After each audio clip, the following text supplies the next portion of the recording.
अकबर साहब का दो चार चीज़ें थे, मैं आपको बता रहा हूँ। अकबर जी, जो आपने कहा, आपने जो मुतालिबा किया मौज़न और इमाम के वास्ते, मौज़न और इमाम को ऑलरेडी 10,000 लोगों को दे रहे हैं। अभी मैंने हमारे सेक्रेटरी भूपाल रेड्डी साहब से मालूम किया तो 7,000 एप्लीकेशन हमारे पास पेंडिंग है। मैं खुशखबरी दे रहा हूँ आपको, कल शाम के अंदर ही उनको ऑर्डर दे रहे पूरे 7,000।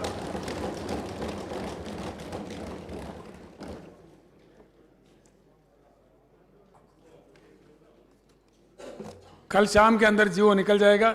वो पूरे 7,000 लोगों को भी जैसा अर्चक समाज के लिए हिंदू देवल में किए थे उसी तरह से यहाँ पे भी सभी लोगों को मिलेगा। और जहाँ तक कब्रस्तान का सवाल है, कुछ मात्रा में आपको म्यूनसिपल मिनिस्टर ने दिलाया है, लेकिन वो बस नहीं हो रहा है। मैंने ऑर्डर दिया है एक 1.25 एकड़ आपको देने के लिए।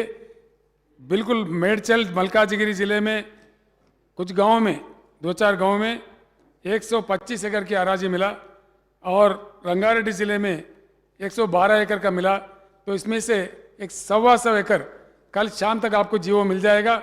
मैं आपसे गुजारिश करता हूँ, रिक्वेस्ट करता हूँ कि आप कल रेवेन्यू सेक्रेटरी नवीन मित्तल साहब से मिलके जो जगह आप पसंद करते हैं चौतरफ ले लीजिए। किसी जगह 10 एकड़ है, किसी जगह 25 एकड़ है, जहाँ जहाँ लेना है कल आप फाइनल कर दिए तो कल शाम के अंदर ज़मीन अलाट करते हुए वो जीवो भी आपके हाथ आ जाएगा। उस तरीके से वो भी काम खत्म हो जाएगा।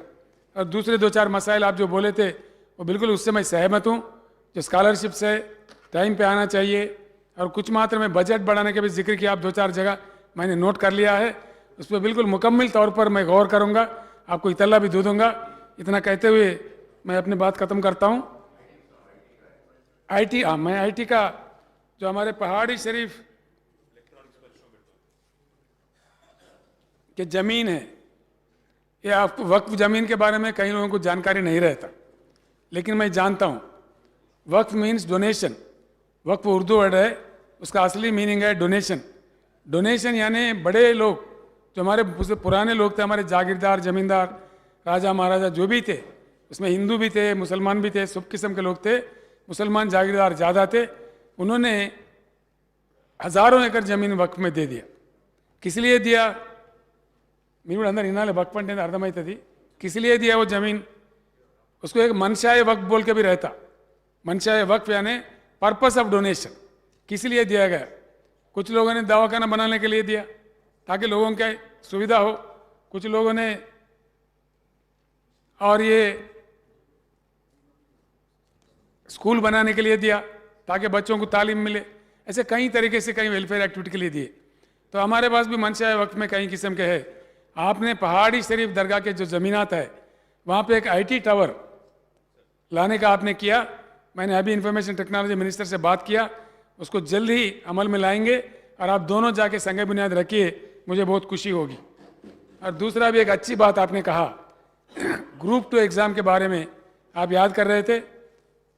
हमने बोला है चीफ सेक्रेटरी साहब को कि ये जब शुरुआत में मैं बोला था, मैं बात तेलुगु में बोलता हूँ, आप ट्रांसलेशन लगाए तो अच्छा है, सभी लोग भी सुनेंगे। जब 1 लाख ఎంప్లాయ్మెంట్ का मैंने ऐलान किया था, ఆ టైంలోనే చెప్పినాం రిక్రూట్మెంట్ స్టాగర్డ్గా చేయండి, దశల వారీగా ఒక దానిలో అవకాశం పోయినండి మళ్ళొక దానిలో పరీక్ష రాసే అవకాశం వస్తుంది, ఆ విధంగా చేయమని చెప్పినాం. ఆ విధంగానే చేస్తూ ఉన్నారు. మీరు గ్రూప్ 2తో పాటు గురుకుల విద్య కానీ మరొకటి కానీ మీరు ఒక 5-6 చదివినారు, అవన్నీ ఉన్నాయని చెప్పినారు. నేను మధ్యలో ఇతర సభ్యులు మాట్లాడినప్పుడు వెళ్ళి చీఫ్ సెక్రటరీ గారితో ఎంక్వైరీ చేసినాను. ఆల్రెడీ అనౌన్స్ అని చేయడం బాగోదు, కానీ కొన్ని విభజన చేసి గ్రూప్ 2 ఒకవేళ కంటిన్యూ అయినా మిగతా వాటిని పోస్ట్పోన్ చేసి తప్పకుండా స్పెల్స్ వైజ్ రిక్రూట్మెంట్ అయ్యేటట్టు తీసుకోమని చెప్పినాం చీఫ్ సెక్రటరీ గారికి. వారు ఉన్నతాధికారులు అందరూ పిలిచి మాట్లాడి ఏ రకమైన చర్యలు తీసుకోవాలో మీకు ఇంటిమేషన్ కూడా ఇస్తారు. They will inform you also as a floor leader of the house. The chief secretary will inform you regarding the staggering arrangement का, वो पूरा आपको बता देंगे, उस पर भी हम कदम उठाएंगे. ముగింపు అధ్యక్ష, ఇక కాంగ్రెస్ పాలనలో పల్లెలు ఏ విధంగా ఉండే, పట్టణాలు ఏ విధంగా ఉండే, నిన్న ఇన్ఫ్రాలోనే రామారావు గారు చెప్పినారు. మీదేమో చెట్టు నరికిన చరిత్ర, మాది చెట్టు నాటుతున్న చరిత్ర. మీరు పేదరికం పెంచినరు, మేము పేదరికాన్ని నిర్మూలిస్తూ ఉన్నాం. నీతి ఆయోగ్ నివేదిక, తాజా నివేదిక ఈ విషయాన్ని స్పష్టంగా చూపెడతా ఉంది. ఇండికేటర్స్లో మీరు దయచేసి ఆ నివేదిక చదువుకోండి, కావాలంటే మీకు పంపిస్తాం. మీకు ఇబ్బంది కనుకున్నట్టయితే మీ వెనకనే బీజేపీ మిత్రులను వాళ్ళని ఇస్తారు, తీసుకొని చూడండి. మీ హయాంలో ఎండిన భూములు, మా హయాంలో పండుతున్న భూములు, మీ హయాంలో రాష్ట్రం నుండి వలసలు,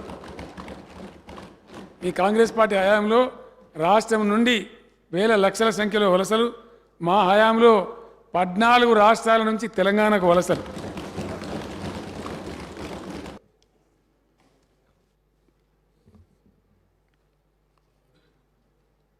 अकबर साहब, मैं आपको एक ही बात कहना चाहता हूँ,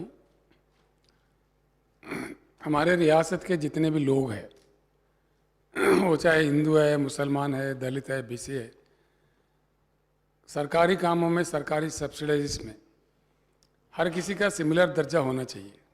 एक को मिलता है दूसरे को नहीं मिलता है, वो ठीक बात नहीं है. एक दलित बंधु एक ऐसी स्कीम है जो सबसे बॉटम लाइन में गरीब से गरीब दलित है, इसलिए उनके लिए एक स्पेशल स्कीम लाया गया था.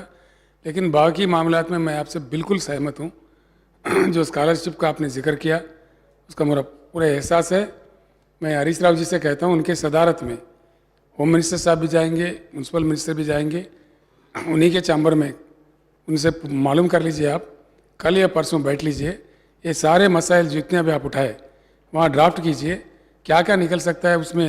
हरीश राव साहब को मैं कहता हूँ वहाँ चीफ सेक्रेटरी साहब को वो बुला लीजिए, माइनॉरिटी वेलफेयर सेक्रेटरी को भी बुला लीजिए, माइनॉरिटी वेलफेयर मिनिस्टर साहब को भी साथ ले लीजिए. सभी मिल करके एक आइडिया पे आ जाइए.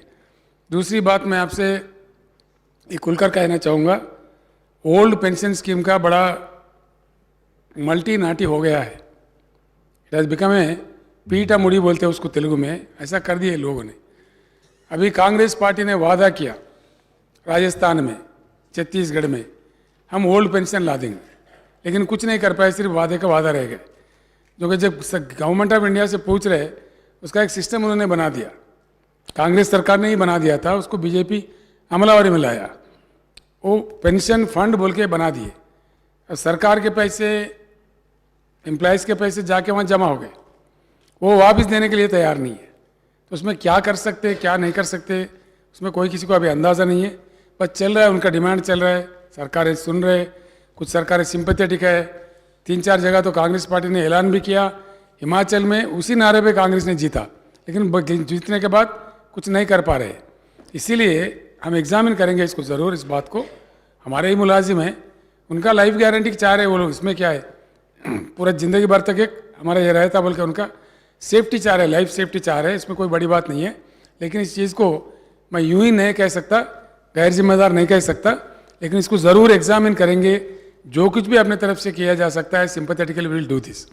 और दूसरा, आपने एक अच्छी बात कहा कि ये ओवरसीज स्कॉलरशिप्स हो, जुडिशल पावर्स हो, इन सारे चीज़ उस कमेटी में, मंत्रियों की कमेटी में आप लाइए. वहाँ चीफ सेक्रेटरी साहिबा भी रहेगी, दूसरे सेक्रेटरीज भी रहेंगे. तो इसके हिसाब से क्या क्या किया जा सकता है, आप नतीजा निकालिए. मैं इसको ज़रूर गौर करूँगा. और हर शोबे हयात में मुसलमानों की नुमाइंदगी की बहुत ज़रूरी है. कुछ जगह खाली है हमारे पास, मैं आपको शायद चिट्ठी भी लिखूँगा, आपकी तरफ से कुछ नाम दीजिए. हमारे महमूद भाई ने भी कुछ नाम प्रपोज किए हैं. कुल मिलाकर के जो कमिटियाँ पेंडिंग है, मैं आपसे वायदा करता हूँ हर शोबे हयात में मुसलमानों का नुमाइंदगी ज़रूर होगी जब तक बिहार सरकार रहेगी. इतना मैं आपसे वादा करता हूँ. भट्टी गाరు